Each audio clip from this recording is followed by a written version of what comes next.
Alhamdulillah, senang sekali kita semua di sini sekarang sedang berkumpul di sebuah tempat yang nyaman, dan alhamdulillah pada hari ini teman-teman kita di sini semua berikhtiar ya untuk membuat sebuah film yang berjudul Air Mata Mu'allaf, insya Allah.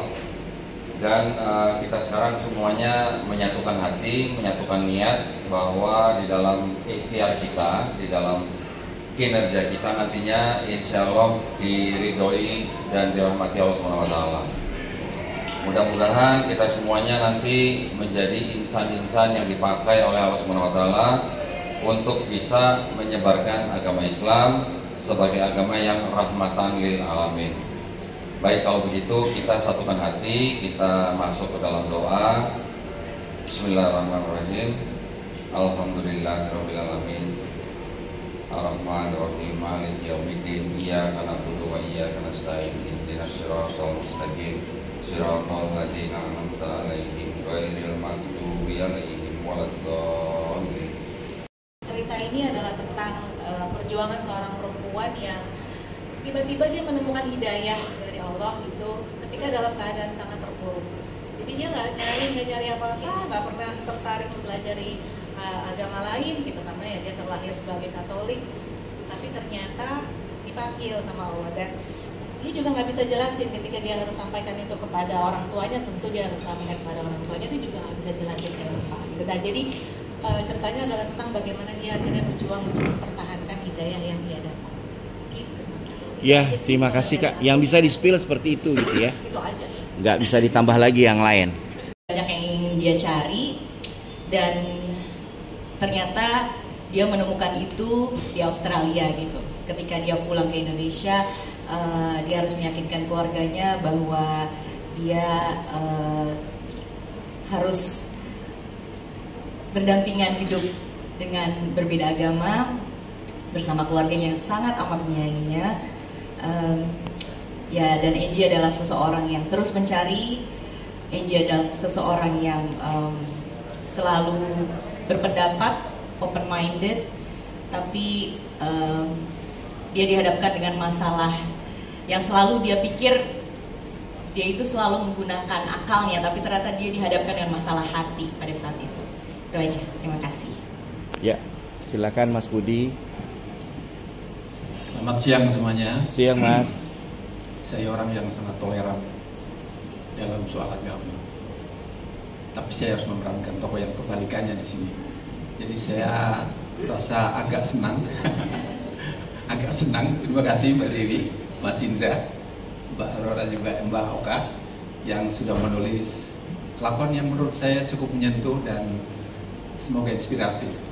Satu hal yang menarik dari ujung lakon ini sebetulnya nggak ingin saya sebutkan, tapi saya sangat setuju, jadi saya menyebutkannya sedikit saja, bahwa pada akhirnya orang tua yang sebetulnya menentang perihal anaknya yang masuk agama lain, awalnya sangat menentang, tapi di ending ceritanya sesungguhnya menjadi keluarga yang sangat toleran karena menerima. Dan menurut saya itulah sebaiknya Indonesia. Sekian, terima kasih. Last and not least. Halo, nama saya Matthew Williams. Maaf, saya bicara bahasa Inggris ya. Bisa apa ya? Not for press conference. Yeah, so I'm from Australia. I've been living in Indonesia for on and off for about 3 years now. I'm playing a supporting role, just helping out playing Ethan. So yeah, he's Australian, and obviously we have the relationship issues with character Angie. Yeah, so he's a bit of a troubled character, but yeah, I won't go into it too much yet. But yeah, thanks for Morocco Buddy Production again. Lumayan punya banyak teman yang beragama Nasrani. Di Katoliknya di mana Kak Oka? Saya di SD di Tarakanita. Oh, Tarkis ya? Oke. Oke. Di Luhur, SMP-nya kembali ke Tarakanita. Wih, Katolik besar itu Kak ya. Terus jadi sampai hari ini saya masih berteman dengan sebagian besar dari mereka.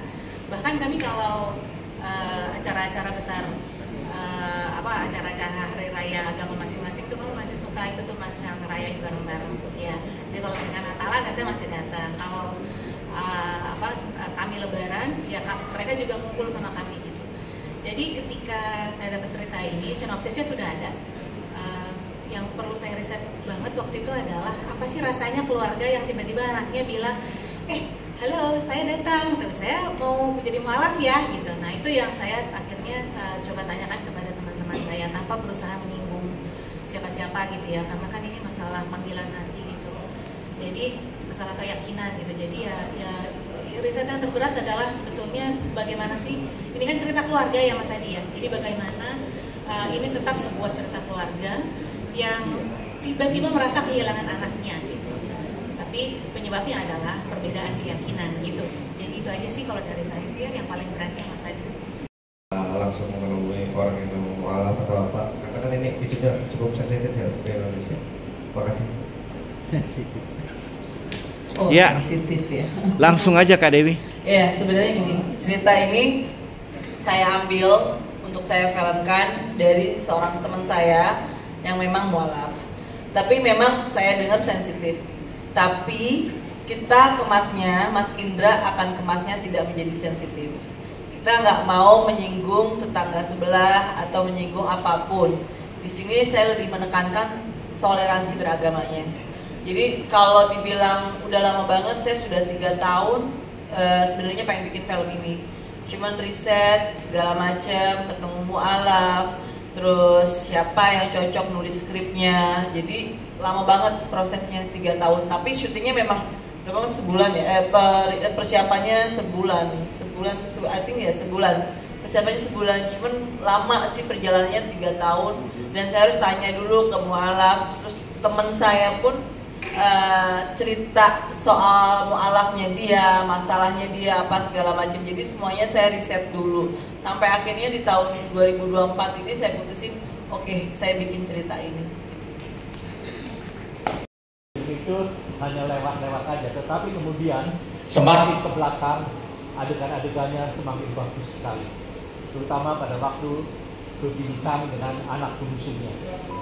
Dan saya harapkan Mas Budi Ros memenuhi film Indonesia dengan bermain lagi, sekarang dipilih oleh untuk main dalam Air Mata Mualaf sebagai ayah Aceh. Betul? Nah, pertanyaan kedua untuk Matthew. Saya belum kenal dengan Matthew. Dengan Matt ya. Apakah dia ini aktor dari Australia dan kenapa dipilih oleh sutradara dan produser untuk bermain dalam film Air Mata Mualaf? Nggak ngerti Opa, ini Inggris. Please, aktor in Australia, ya. Tapi mungkin Mas sutradara akan menjelaskan siapakah Matthew dan apakah perannya sebagai calon suami atau sudah menjadi suami, saya belum tahu. Terima kasih. Tuh kan, dia bengong kan si Matt. Iya, you yang jelasin. Dia nanya nomor rekening lu berapa, mau ditransfer. Matthew, aku Ya. belum tahu tentang Matthew. Datanya ya, apakah dia bintang sinetron, bintang televisi, bintang film, aktor star, ya, ataukah you connection with Mel Gibson? Well, yeah, I've got some friends that know Mel Gibson, so Yeah. not personally myself. I think for the first, fingers Matt, crossed. I think for the first question for Budi Ros. Mas Budi. Mas Budi, please. The first. You are the second. Iya. Thank you. Tolong kau pegang. Sorry Pak, yang tadi pertanyaannya apa tadi? Pertanyaan Harapan ya, lebih pada harapan ya. sangat mengharapkan karena saya sangat kagum pada Anda kalau pemain yang teater sebagai aktor teater ya. Cuma sekarang mulai alih ke film apakah karena teater? Salah Iya. satunya teater sih. Iya. Enggak. Saya agak terharu mendengar di sini ketemu dengan Pak Ian yang menyebut bahwa dia pernah menonton saya berkali-kali. 150. 150 ya Allah. Saya Wow. kaget. Ya, saya hanya berharap Pak Ian bahwa mungkin film menjadi bagian lain dari ekspresi yang pernah saya lakukan bersama teman-teman teater Puan di panggung. Yang membedakan bahwa jelas satu hal sebetulnya, bahwa di sana kami tidak pernah bicara tentang bayaran dan di sini kami dibayar. Itu sebetulnya yang paling membedakan. Tetapi saya meyakini bahwa setiap media bisa menjadi bagian yang melengkapi kebahagiaan saya. Kalau saya bicara tentang rentang waktu, saya sudah 36 tahun main di atas panggung, tapi saya nggak merasa bahwa itu betul-betul kenyang atau betul-betul mendapatkan kebahagiaan yang lengkap juga gitu. Saya berharap bahwa film menjadi bagian yang melengkapi kebahagiaan saya, dibayar mahal atau tidak. Itu saya kira Pak. Bisa diterima jawaban saya. Ya. Terima kasih. Silakan Matt. Matthew.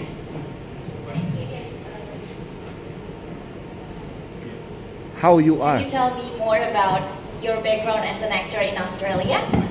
Yes. Okay, so I started acting probably 10 years ago. Yeah. It's been Who you are? So there's acting training, of course, it's pretty common in Australia. But yeah, I've just done like the whole range of things in acting. So just theatre, voiceover, some feature films, documentaries, web series, that kind of thing. So pretty relevant to what I've done here in Jakarta as well. Pretty much the same, just like more supporting roles, lead support, that kind of thing. So yeah, but I've done the same in Indonesia as well. Yeah, luckily enough.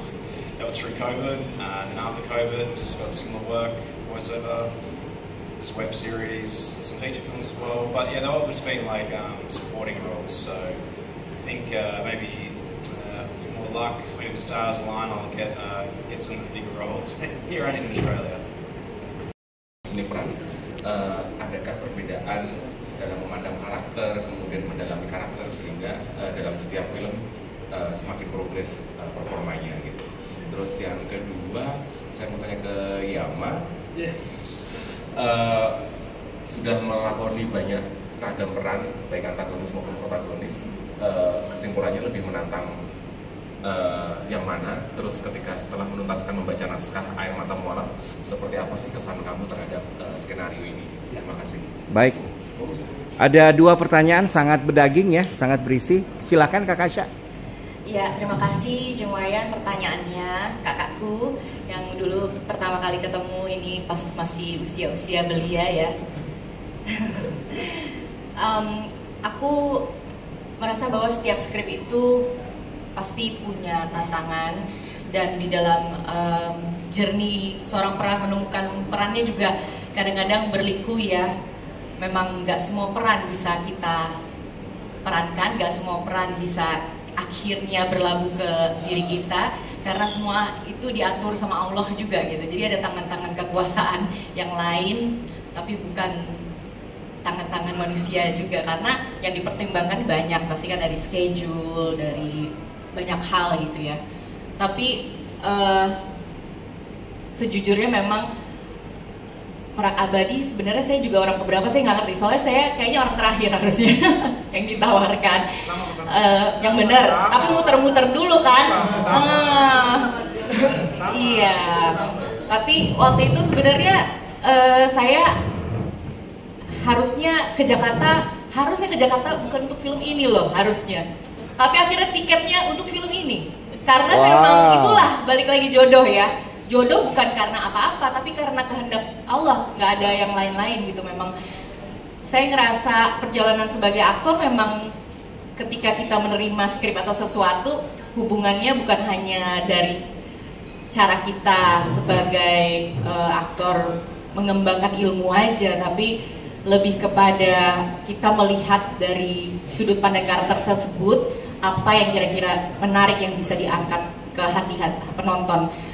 Menurut saya banyak cerita-cerita yang baik, yang bagus, yang penuh dengan inspirasi sebenarnya, tapi belum terlihat aja. Dan ini salah satu cerita yang mungkin adalah slice kehidupan banyak orang, tapi belum diperlihatkan bagaimana perjalanannya. Dan saya merasa terhormat dengan skrip yang ditulis oleh Mbak Oka Aurora, atas skrip yang begitu sangat membuat saya berpikir dan membuat saya belajar merasa kehidupan Angie ini, bahwa di tengah dia mengalami gini deh, Angie itu kan kehidupannya sempurna ya, keluarganya baik, dia juga orang yang cukup mampu untuk bisa bersekolah di luar negeri, tapi dia ternyata mengalami satu hal yang membuat dia lebih menemukan dirinya kembali gitu, setelah dia jauh dari orang-orang yang dia cintai, setelah lama dia tidak bercerita dengan siapa-siapa, dan dia dihantam oleh berbagai prahara di luar yang orang tuanya juga nggak tahu gitu. Jadinya saya pernah merasakan itu sebagai aktor, sebagai ibu, sebagai istri. Saya di luar, jauh dari keluarga, jadi saya ngerasa hal ini seperti sama dengan saya, seperti Sepertinya Tuhan tuh pengen ngasih saya kesempatan untuk berperan dengan experience yang saya punya untuk bisa mempersembahkan karakter ini lebih baik lagi. Gitu aja sih. Ya, terima kasih Kak Aca. Bisa dilanjutkan Kakak Yama? Mas Wayan, halo, apa kabar? Hai Kak. Mas Wayan ini mungkin dia juga udah salah satu orang yang ngikutin karir saya dari awal banget. Mungkin kalau udah di jumlah 2 dekade ya Mas Wayan ya. Dari di bawah sebelum tahun 2010 sampai ke tahun 2010. Oke, tadi menjawab pertanyaan sepanjang karir peran mana? Peran apakah antagonis kah atau protagonis? Saya menganggap semuanya itu punya nilai yang sama. Saya nggak pernah memilih peran, tapi ketika peran itu saya miliki, saya harus mengerjakan semaksimal mungkin. Mau itu antagonis atau protagonis. Nah, sekarang masuk ke dalam film Air Mata Mualaf ini yang sudah ditulis oleh Oka. Ini sebenarnya salah satu karakter, salah satu cerita juga yang saya tunggu-tunggu. Akhirnya saya di sini belajar hal yang baru, yang indah juga, yang mungkin sepanjang hidup saya belum saya jalani. Saya di sini mempelajari hal yang sangat baru, hal yang sangat indah, hal yang sangat baik. Ditambah dengan kekuatan dari ceritanya, dan saya sangat menghargai ketika seseorang mendapatkan hidayah dengan cara yang seperti ini. Itu bukan dengan cara yang membanding-bandingkan sebelum dan sesudah. Itu buat saya pribadi saya nggak setuju. Tapi kalau apa yang ditulis Oka, saya sangat setuju tuh. Dia mendapatkan hidayah memang dengan cara yang seperti ini. Dan di sini saya memerankan tokoh yang meyakini suatu keyakinan, tapi dengan cara pandang yang salah itu. Dan di cerita ini berimbang. ada orang yang meyakini sesuatu dengan cara yang salah, tapi lebih banyak juga orang yang meyakini sesuatu dengan cara yang lebih benar. Kehidupan saya juga gitu, pertama, yang kedua juga jauh, tinggalnya di Itali, yang ini di Jakarta.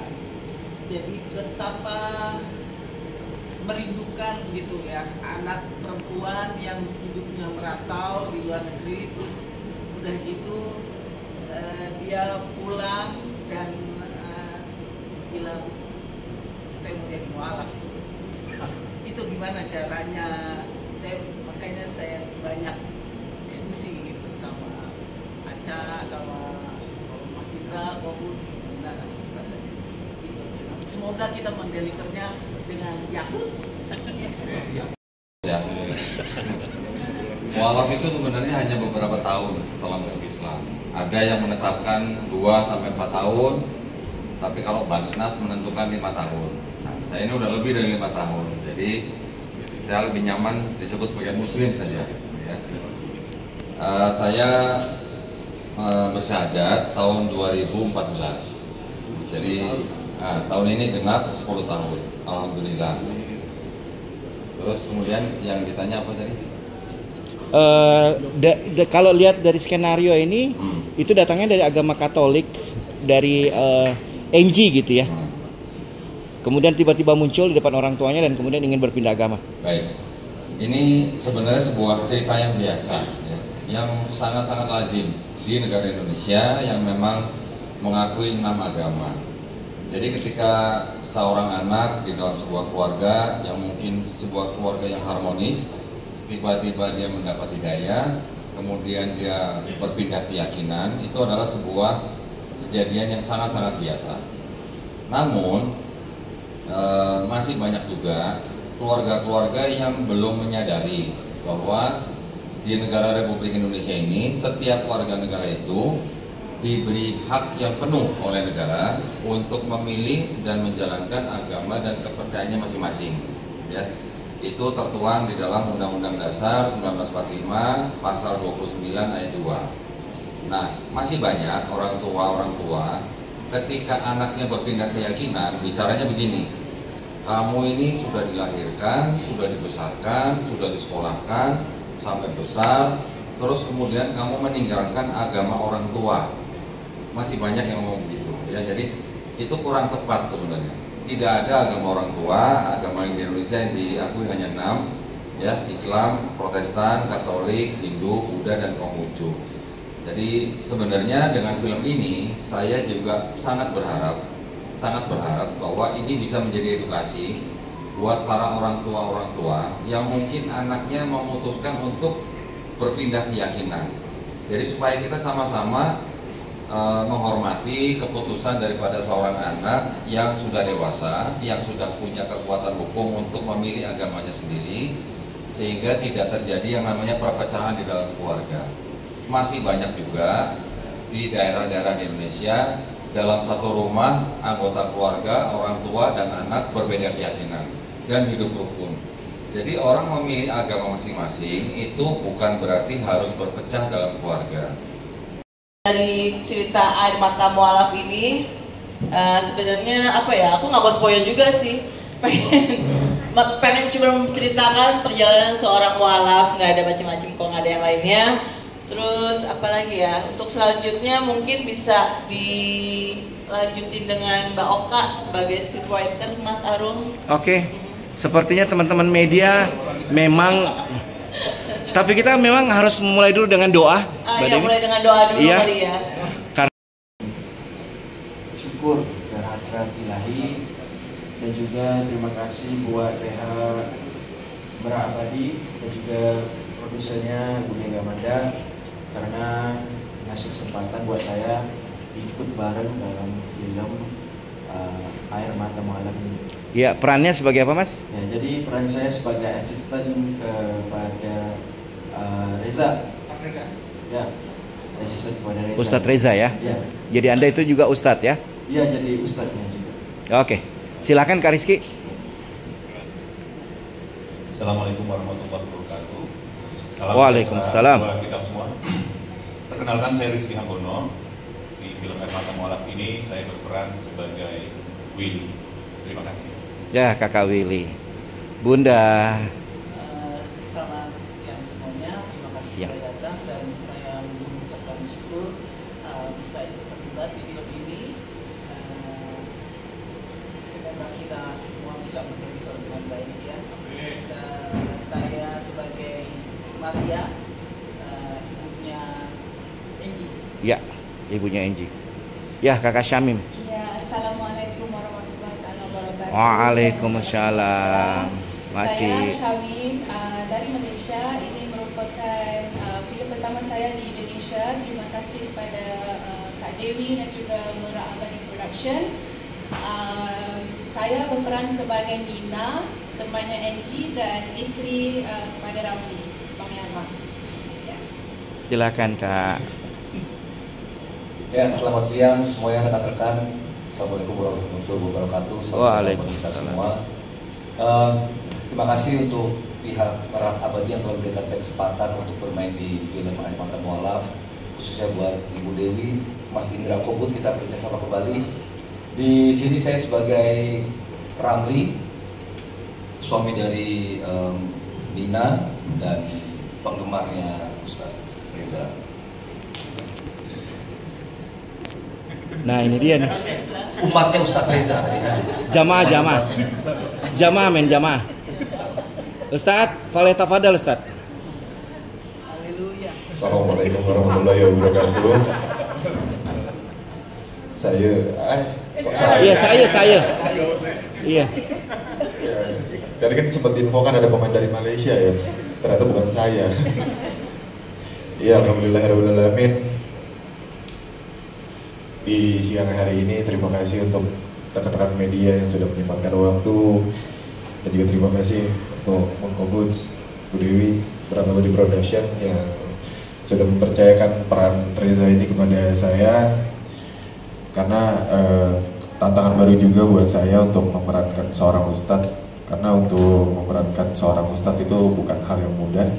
Ketika kita memerankan peran lain, karakter lain, mungkin jadi terlihat lebih mudah karena tidak ada label di situ, karena di sini ada label ustadznya, jadi tantangan baru juga, agak sensitif juga sih, maksudnya nggak boleh ke kanan sedikit, nggak boleh ke kiri sedikit, ya, itu menarik banget sih bang, kayak gitu. Dan juga di film ini setuju juga sama Bang Kobut kalau misalnya dibilang bukan film religi, film drama, ya ada tipis-tipisnya untuk membahas masalah religi, tapi bukan film religi, karena di sini adalah film yang bahas tentang bagaimana seorang manusia itu ketika dia semakin dekat kepada Tuhannya, dia akan semakin ditempa lagi untuk menjadi seorang manusia, seorang hamba yang nantinya benar-benar yakin dengan hatinya dan menjadi istiqomah. Itu sih. Terima kasih. Terima kasih, Saudara. Mas Indra, lanjut kaca. Assalamualaikum warahmatullahi wabarakatuh. Waalaikumsalam, Enji. Terima kasih teman-teman wartawan. Saya Aca Septriasa. Di film Air Mata Mualaf ini saya berperan sebagai Angie, seorang gadis yang dia sekolah di Australia dan dia lahir dari keluarga yang sangat hangat dan harmonis, dan Angie menemukan titik terendah dalam hidupnya. Dia merasa bahwa dia sesungguhnya perjalanan spiritualnya dia itu masih banyak yang ingin dia cari, dan ternyata dia menemukan itu di Australia gitu. Ketika dia pulang ke Indonesia, dia harus meyakinkan keluarganya bahwa dia harus berdampingan hidup dengan berbeda agama bersama keluarganya yang sangat amat menyayanginya. Ya, dan Angie adalah seseorang yang terus mencari.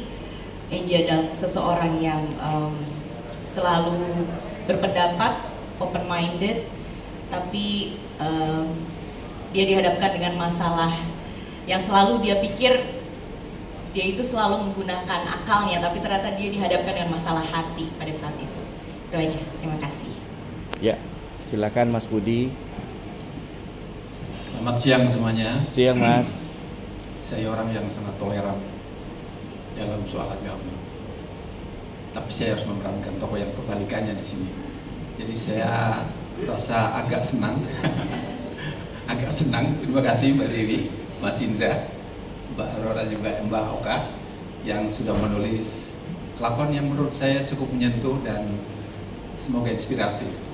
Satu hal yang menarik dari ujung lakon ini sebetulnya nggak ingin saya sebutkan, tapi saya sangat setuju, jadi saya harus menyebutkannya sedikit saja, bahwa pada akhirnya orang tua yang sebetulnya menentang perihal anaknya yang masuk agama lain, awalnya sangat menentang, tapi di ending ceritanya sesungguhnya menjadi keluarga yang sangat toleran karena menerima.